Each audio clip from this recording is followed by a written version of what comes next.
ሰላም ሰላም ቤተሰብ፣ እንግዲህ እዚህ ጋር ደግሞ የቡና አቀራረቤን ላሳያችሁ ነው ማለት ነው። እኔ እንደዚህ ፏ ያለ አበባዎች ምናምን ያሉበት እንትን ሲሆን ማለት ነው በጣም ደስ ይለኛል። በቃ ይሄ ቄጤማ ምናምን የለኝም ለሱ ያኔ እሱን ከማደርግ አበባ ባደርግ ደስ ይለኛል። አበባዎች ምናምን በጣም ወዳለሁ። እንዲያውም ማለት ነው ወደፊት ባሌ እርግጠኛ ነኝ አበባው ካላመጣ ማለት ነው እንጋደላለን። እና እዚህ ጋር ሻማዎች ለኮስኩኝ። ቡና ሰርቻለሁ ማለት ነው። እንደዚህ በጀበና ምናምን አይደለም ግን እኔ የምሰራው ማሽን ነው። በጣም አንድ ስኒ ከጠጣሁኝ በቃኛል። በቃ እንደዚህ ፏ ብላ ምናምን አበባ አዘጋጀሁኝ። ዋው ስታምር ነው። ዋው ስታምር አበባዋን ራሱ ስነካት ያላት ስሜት ልነግራችሁ አልችልም። በቃ ከዚያ እንደዚህ አቀራረብኩኝ። አንዷን ቅጥስ ሳረጋት ማለት ነው አበባዋን አንዷን ቀጥሽ ጎዝጉዣታለሁ ማለት ነው።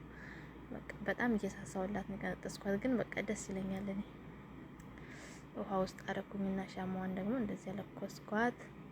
ቡና ወይን የመሰለ ቡና ወፍራም ቡና ናት ደግሞ አደረኩኝ።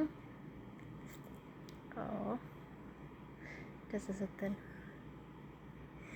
ጭስ ቦለል ሲል ነው ደስ የምወደው። የኛ ወሎዮች አይደለ ወደ ወሎ እናደላ የለ ጭስ በቃ ቦለል ሲል ደስ ይለኛል። እዚህ ጋር ዶናት አቀረብኩኝ። ኦ ማይ ጋድ እና ጓደኞቼ ማለት ነው እኔን የምትጠሩኝ ቤታችሁ ነው የምትሉኝ ማለት ቡና ካላዘጋጃችሁልኝ አልመጣም። እኔ በቃ አበባዬን ፏ አደረኩኝ፣ ሻማዬን ለኮስኩኝ። እሁድ ነው ቀን ዛሬ እሁድ ነበርና በቃ ፍሪ ሰውን ጊዜ እንደዚህ ያዘጋጁት እና እንዴት አያችሁት? ደስ አይልም? እና እንጠጣ በቃ እንደዚህ እያደረጉ ፏ እያደረጉ ነው የምጠጣው ቡና።